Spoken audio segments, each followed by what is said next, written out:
एक ज़माने में ओरिलिया की वसी सल्तनत में इलारा नाम की एक सुनहरी बालों वाली शहजादी रहती थी।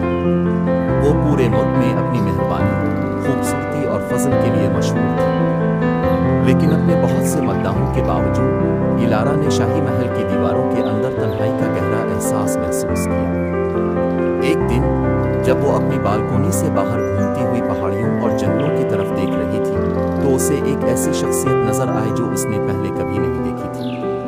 ये एक देव हैकल था, दरख्तों के ऊपर नर्म आंखों के साथ, जो ज़मुर्द की तरह चमक रहा था। इस गैर मुतवक्के मेहमान से मुतजस्सिस इलारा ने इससे मिलने के लिए महल से बाहर निकलने का फैसला किया। जब वो देव के करीब पहुंची तो उसने देखा कि वो उदास और थका हुआ लग रहा था। इसके बड़े कंधे आगे झुक गए और उसका सर झुक गया।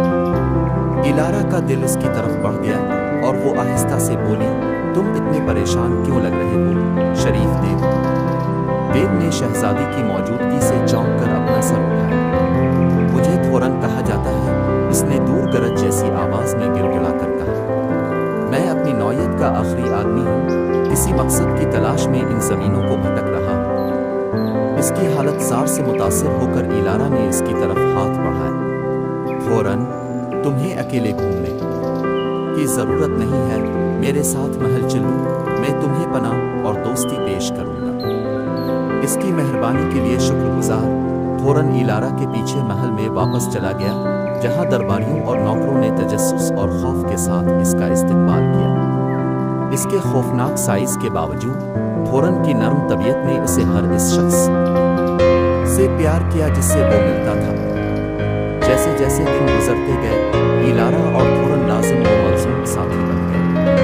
उन्होंने सबसे गहरे जंगलात और बुलंद तरीन पहाड़ों में जाकर मिलकर बादशाही की तलाश की। रास्ते में उन्होंने शरारती परियों से लेकर खौफनाक ड्रैगन तक हर तरह की मखलूक़ात का सामना किया, लेकिन खतरे से कोई फर्क नहीं पड़ता।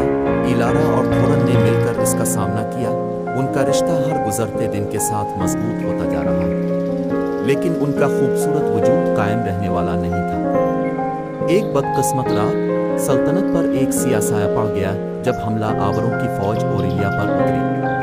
महल पर कब्जा कर लिया गया और इलारा ने खुद को दुश्मन के हाथों गिरफ्तार और कैद पाया। तन्हा और खौफजदा इलारा को डर था कि तमाम उम्मीदें खत्म हो गईं। लेकिन फिर इसने एक मानूस गुड़गड़ाहट सुनी और थोरन तख्त के कमरे में फट पड़ा।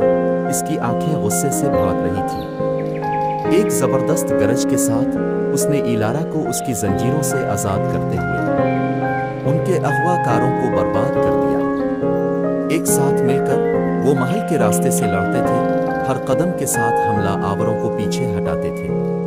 और जब धूल आखिरकार ठहर गई, ये इलारा और थोरन ही थे जो फतेहयाब हुए। उनकी मोहब्बत और हिम्मत अंधेरे में रोशनियों की तरह चमक रही थी। इस दिन से इलारा ने ओरिलिया की मलिका के तौर पर हुकूमत की, थोरन उसके साथ उसके वफादार मुहाफिज के तौर पर। और अगरचे बहुत से चैलेंजेस सामने हैं, उन्होंने उनका एक साथ सामना किया, इस इल्म में महफूज के जब तक वो एक दूसरे के पास हैं, वो उनके रास्ते में आने वाली हर चीज़ पर काबू पा सकते हैं। और इस तरह सुनहरी शहजादी और नर्म देव ने हमेशा खुशी से जिंदगी बसर की। उनकी मोहब्बत, दोस्ती, हिम्मत और अटल अकीदत की ताकत का सबूत है।